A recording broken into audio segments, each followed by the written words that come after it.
地不敢动弹。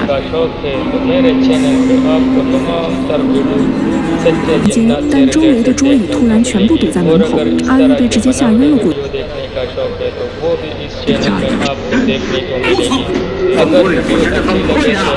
来自楼道里的监控视频，视频中的保安大叔深夜照常在楼道里巡逻检查，但是检查的过程当中，发现楼下有异常的动静。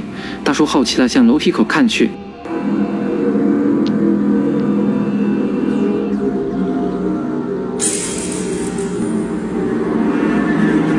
就在这时，楼梯口仿佛是有一双透明的腿从楼梯道走下来。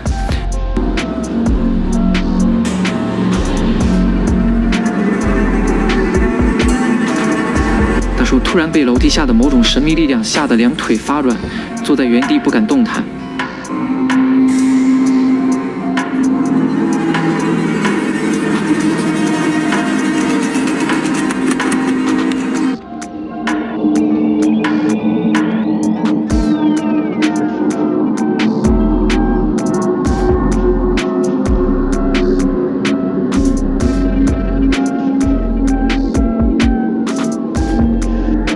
在此期间，曼人在不断安抚女友，最后安抚无果后，曼离开了房间，留下阿玉独自一人。曼再次出现是在一个资料室，他应该在与某人通话中。这里我们可以猜测，大概是曼联系同事拿钥匙来给他。在挂断电话后，身后的门突然动了一下。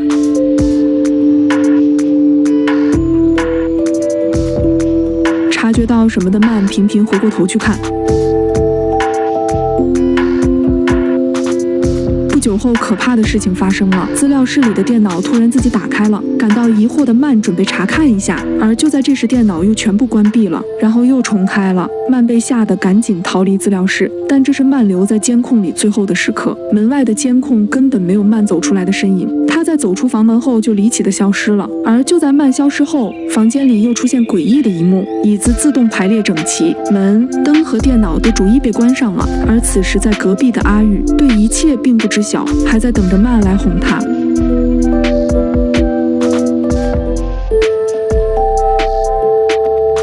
房间里的椅子突然自己动了起来，阿玉被惊吓到了。随后，阿玉试图拨打曼的电话，但并没有接通。就在阿玉想要再次打电话的时候，他身前的椅子突然冲向了他，阿玉被吓得瘫软在地。他站起身想要逃出房间，但周围的桌椅突然全部堵在门口，阿玉被直接吓晕了过去。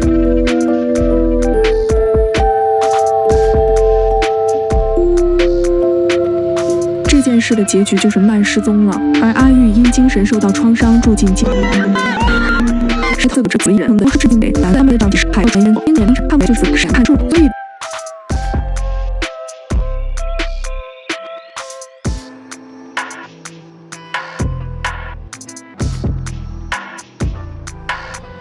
啪的一声，将灯熄灭，接着就走进了家里。我操！崩溃了！我真的崩溃了！当晚，小伙因难以入眠，便躺在门口刷着视频。忽然，一阵怪异的声响传来，小伙抬头一看，整个人都懵了。只见地上的凳子竟无缘无故地动了起来，仿若被一只无形之手牵拉着，正一点点地朝自己移动。眼看着离自己愈发靠近，小伙再也无法镇静地坐着了。他倏地站起身来，紧张地往旁边细细瞧去，却未发觉任何异常状况。于是他抬脚将凳子踢了回去。然而就在小伙刚转过身的刹那，凳子又仿若调皮的孩子般跑了回来。男子见状，再度将其踢开。随后小伙不慌不忙地打开灯，欲看看到底是何邪祟在作祟。就在此时，躲于屋内的阿飘用力拉扯麻袋，恰巧绳子不慎碰到小伙的脚，把小伙吓了一跳。小伙以为是何物，低头一看，啥都没发现，遂赶忙过去拿起麻袋瞧瞧，里面装的皆是一些不起眼的东西。小伙下意识看向外面，怀疑有人躲在那里故意吓唬他。而后他拿起麻袋摆放好，准备出去一探究竟。然则就在这时，躲在洗手间的神秘人突然拉着凳子，将小伙搞得晕头转向。这次小伙并未选择踢开凳子，而是将其拿起摆放在稳妥之处。紧接着小伙把灯一关，收拾就出去查看了。阿飘见男子已然走远，将婴儿车从家里扔了出来，以此吸引小伙的注意力。而神秘人把洗手间门打开，观察小伙的一举一动。见小伙慌忙跑回来，便赶紧把门关上。小伙看着地上的婴儿车，一脸疑惑。就在小伙拿起婴儿车转身的一瞬间，无意中看到洗手间门打开了。小伙怀疑有人躲在里面，赶忙放下手中的婴儿车，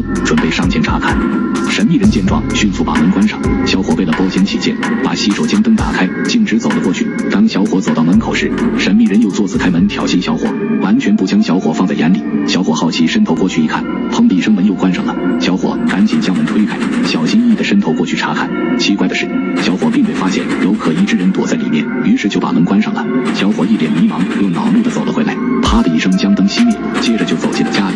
本以为小伙是回去休息了，没想到过了一会儿，小伙又走了出来，若无其事地坐在沙发上刷着视频。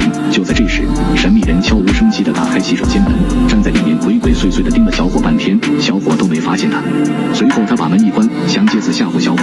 小伙听到响声转头一看，一股莫名的恐惧涌上心头，他缓缓站起身来，脚步有些迟疑地走向洗手间。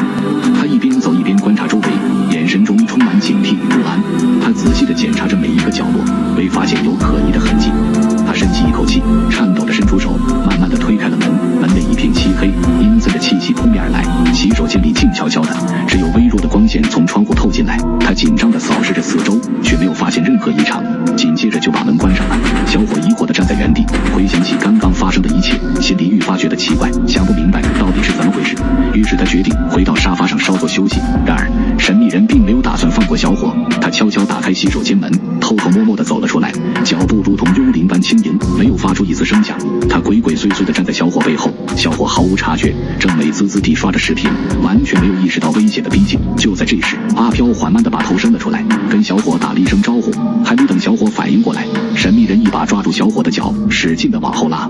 小伙转头一看，惊恐地发现神秘人正站在他身后，穿得黑漆漆的，完全看不清其面容。小伙拼命挣扎，却是一点用都没有。神秘人的手像铁钳一样紧紧抓住小伙的脚，试图将小伙拖到洗手间。小伙感到特别绝望，他用尽全力将身体向前倾，然后用双手抓住了沙发的边缘。他利用沙发的支撑点，试图将自己的身体向前拖动。小伙用尽全力，经过一番激烈的挣扎，终于成功地将自己的身体从神秘人的手中挣脱出来，惊慌失措地朝着